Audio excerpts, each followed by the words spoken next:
1944, le bulletin d'information de Jean Brumiol. On ignore évidemment ce qui a été dit hier à Verdun au cours de la rencontre entre le général Eisenhower et ses principaux chefs d'armée. On peut légitimement croire que le grand patron des armées alliées a décidé de faire appel à son second, le maréchal Montgomery. En tout cas, le célèbre vainqueur des l'Alamein a été vu aujourd'hui à Chaudfontaine. C'est là que le général Hodges, ayant quitté Spa, a installé le QG de la première armée américaine. On signale d'autre part des mouvements de troupes britanniques dans le Limbourg, notamment dans l'intervalle Hasselt-Bilzen-Tongres. On prend donc des précautions dans ce secteur au cas où les Allemands qui piétinent dans la région d'Elsenborn tenteraient de déborder le front par le nord. Entre Malmedy et Stavelot, la ligne de résistance a été consolidée. L'artillerie américaine a déployé des obusiers au nord de Francorchamps. La manœuvre consiste de toute évidence à défendre solidement l'accès de Spa et par conséquent de Liège. Les batteries sont d'ailleurs entrées en action.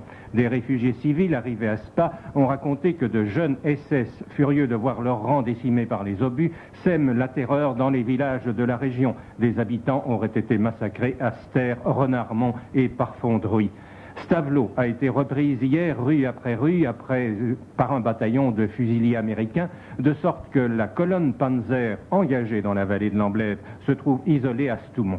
De violents combats se sont d'ailleurs déroulés aujourd'hui dans ce village. Les Américains ont en effet, à partir des crêtes, lancé 3 attaques en direction du groupe Peiper.